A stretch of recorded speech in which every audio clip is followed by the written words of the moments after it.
Nice to be home, David. Yeah, it is, mate. It's awesome. Got back last week and got rid of the jet lag, and it's been nice to get a couple of rounds of golf in.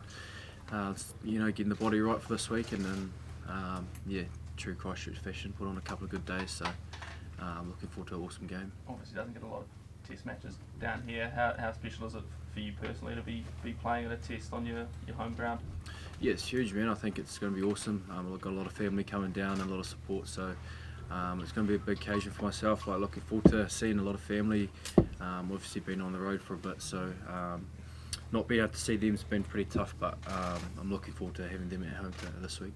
In terms of that combination with Rico in the midfield, does it feel like that's starting to really grow? Probably one of you guys better displays at Ellis Park, but as a combination, does it feel like you're starting to see the benefits there? Yeah, definitely. I think we can take a lot of confidence from that. We went to a pretty high stake, a high game, a lot of pressure there, so we can take a lot of confidence into the next couple of games. And it's been an absolute pleasure to play with Reeks. You just see what he can do on the field, and you've given him a wee bit of time and space. He's a world-class athlete, so it's exciting. Will playing at Christchurch, a test in Christchurch, what does that mean?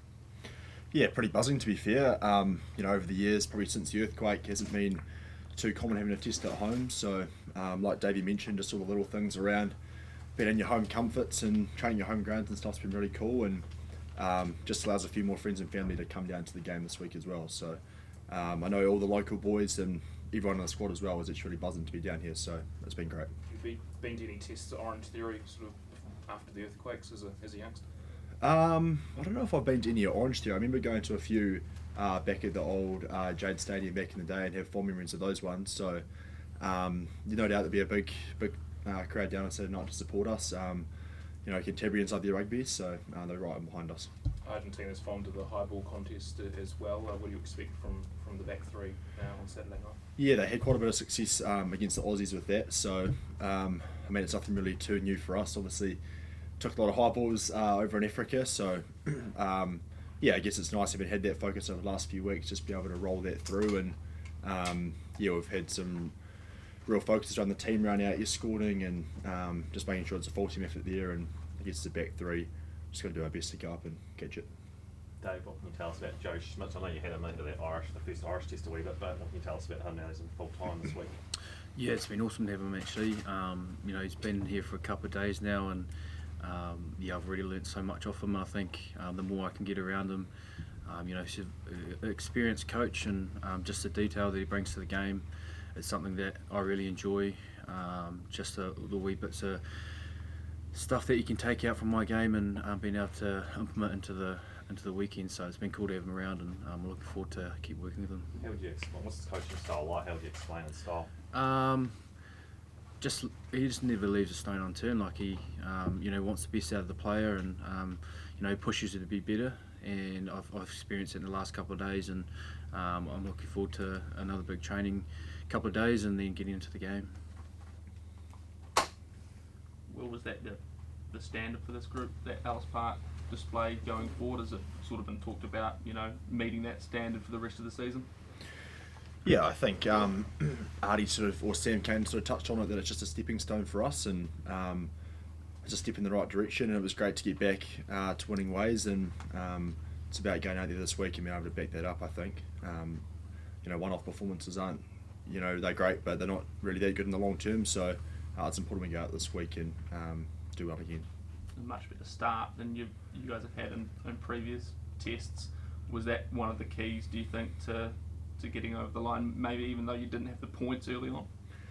Yeah, it was certainly nice not to have to chase the game early on, to be fair, and I think it certainly helps getting off to a fast start. It doesn't always happen with the way test matches roll through, so I think it's about trying to get momentum when you can, and really trying to hold on to that. And we saw in the Ellis Park test that it does swing back and forth, and it was great to be able to, I guess, in that last 10 minutes, get the momentum back and finish strong. Will, from your view with Joe Schmidt, what kind of the changes can we expect in the attack? I think, like Davey said, it's just a lot of little minor details. He's pretty detailed about how he goes about things, so nothing hugely too dissimilar, but just stuff around the running lines. He's big on his catch pass quality and stuff like that. So I don't think it's huge structural changes, but just little things go a long way towards being more successful in that space. Does it feel like there's more cohesiveness coming into the attack on the back of that last performance with training? Yeah, I think we're sort of 5 or 6 games into the season now, so combinations are starting to grow from where we were in the Irish series. So it's nice to be able to, I guess, with the unchanged team this week, be able to roll through that same stuff again, and it certainly helps being able to keep building on those combinations. With home games few and far between, it's not only special for you guys, but I guarantee your families as well. Are they all getting behind it this weekend? A big contingent of the Havilis and Jordans coming down to Orangetheory? Yep. I think they're stopping in and Blenheim on the way first to watch my brother play for Tasman, and then they'll be rolling on out sort of Friday, Thursday. So yeah, looking forward to seeing Mum. Actually, been a while, so it's cool to kind of have her in the stand. Orangetheory cops its fair share of slack, but what is it that you guys love about playing there? I think the cold, the wet. It's perfect for us. Big backs, I guess. But look, I think it's just for us have our families there, and like you said, been travelling the last couple of weeks, and to have them there, it's going to be awesome. Have Mum and that there in the stands, it's been pretty cool. Yeah, I think for me, like in terms of crowds and stuff, one aspect of Orangetheory is that the crowd is a bit closer than some of the other stadiums you play in. With your sort of cricket fields and stuff, they can be a bit further away. So with 20,000 there, it can feel like a few more. So it's nice to have the fans nice and close sideline. Do you expect some fireworks from a Michael Checker-led Pumas side? Definitely, I think you got to expect that. Like come off a great win, and they'll want to come here and put on a good performance as well. So it's going to be an awesome test and an arm wrestle as well. So we're up for the challenge. Managed to catch up with Pablo during the week, or that you wait till after the game? Well, we actually seen him on Sunday. We were out for brunch, I think, and then we've seen him at the hot pool. So it's good to catch up real quick. Yeah.